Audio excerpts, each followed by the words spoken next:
బియ్యం అక్రమ రవాణాలో ఐపీఎస్ అధికారులు కూడా ఉన్నారని చెప్పి నాదెళ్ల మనోహర్ గారు ఒక సంచలనమైనటువంటి విషయాలను బయటకు తీసుకొచ్చారు.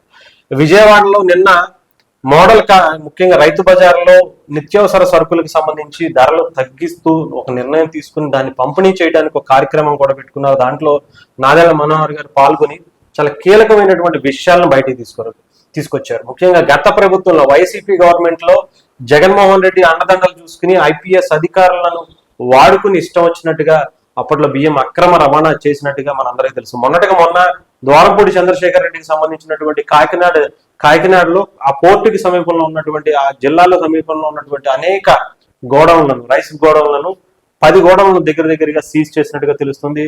ఎన్నో మెట్రిక్ టన్నులు కూడా ఆయన సీజ్ చేశారు. దానికి సంబంధించి మొన్న కూడా ఒక ప్రెస్ మీట్ పెట్టి చాలా కీలకమైనటువంటి విషయాలు బయటకు తీశారు. అంతేకాకుండా ముఖ్యంగా రేషన్ బియ్యాన్ని నల్లబజార్లకు తరలించడంలో ఐపీఎస్ అధికారుల పాత్ర ఉన్నట్లు తమకు సమాచారం అందిందని, దీనిపై సమగ్ర విచారణకు ఆదేశించారని పౌర సరఫరాల శాఖ మంత్రి నాదెళ్ల మనోహర్ గారు వెల్లడించారు. పేదల బియ్యాన్ని కాకినాడ పోర్టు ద్వారా ఎగుమతులు చేయడం 5 ఐపీఎస్ అధికారులు ప్రమేయం ఉందని ఆయన సంచలన వ్యాఖ్యలు చేశారు. రేషన్ బియ్యం పక్కదారి పట్టించిన వారి ఎంతటి వారైనా సరే కఠినంగా శిక్షిస్తామని హెచ్చరించారు. ఎంత దారుణమైనటువంటి పరిస్థితి అంటే, పేదలకి వాళ్ళు ఇవ్వాల్సిన బియ్యాన్ని కూడా పక్కదారి పట్టించేసి అవి మళ్ళీ వేరే దేశాలకి ఎక్కువ రేట్లకు అమ్మేసుకున్నటువంటి ఘనత గత ప్రభుత్వం. అంతేకాకుండా అది ఒక ద్వారంపూడి చంద్రశేఖర్ రెడ్డి లాంటి ఒక మాఫియా డాన్. ఆ మాఫియా డాన్ నడిపినటువంటి సామ్రాజ్యం అంతా ఇంత కాదు. కాకినాడ పోర్టు వేదికగా అనేకమైనటువంటి అక్రమాలకు అదే నిలవుగా నిలబడింది. ఈసారి పవన్ కళ్యాణ్ గారు అక్కడ నిలబడటం, అక్కడ ఆ జిల్లాలోనే పోటీ చేసి గెలవటం, కాకినాడ ఎంపీగా కూడా జనసేన పార్టీకి అవకాశాలు తీసుకోవడం కూడా కేవలం ద్వారంపూడి చంద్రశేఖర్ రెడ్డి కోసమే. ఇలాంటి అక్రమంగా చేసేటువంటి అవినీతికి సంబంధించి ఒక దుర్మార్గమైనటువంటి విధ్వంసం సృష్టించారు.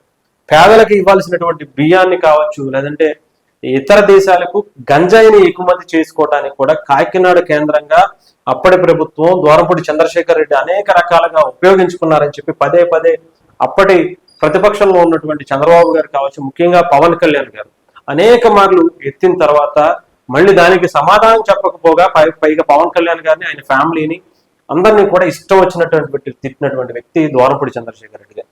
ఇక ఆయనను 100% ఇలాంటి వ్యక్తుల్ని సమాజానికి మాత్రం దూరంగా ఉంచాలి అనేది ఈసారి ఆంధ్రప్రదేశ్ ప్రభుత్వం, ఎన్డీఏ కూటమి, ముఖ్యంగా పవన్ కళ్యాణ్ గారు లాంటి వ్యక్తులు అయితే చాలా కీలకమైనటువంటి నిర్ణయాలు తీసుకున్నారు. పునాదులతో సహా ఈసారి వాళ్ళందరినీ తీసి బయటికి పారేసే ప్రయత్నం అయితే చేస్తున్నారు. చెప్తారు కదా, ఒక తులసి వనంలో గంజాయి ముక్కల్ని ఏరుకుంటూ మెల్లగా వస్తున్నారు. ఒక ప్రక్షాళన అయితే చేసుకోవటం మొదలుపెట్టారు ఆంధ్రప్రదేశ్ కి సంబంధించి. ఈసారి దాని మీదే చాలా కీలకమైనటువంటి వ్యాఖ్యలు చేశారు. ఐపీఎస్ అధికారులను కూడా దీంట్లో ఇన్వాల్వ్ చేసి వాళ్ళ భవిష్యత్తుని నాశనం చేసినట్టుగా, వాళ్ళని కూడా ఏదో ఒక దానికి మభ్య పెట్టి డబ్బులు చూపించు, ఆశ చూపించి ఏం చేశారనేది కూడా తెలియదు. గతంలో రాజశేఖర రెడ్డి గారి హయాంలో కూడా జగన్మోహన్ రెడ్డి గారు చేసిన దానికి అనేక మంది ఐపీఎస్లు కూడా వాళ్ళ జీవితాలను కోల్పోయిన పరిస్థితి వచ్చింది. ఇప్పుడు కూడా అదే పరిస్థితి మళ్ళీ ఆంధ్రప్రదేశ్ లో ఐపీఎస్ అధికారులకు ఉన్నట్టుగా అయితే తెలుస్తుంది.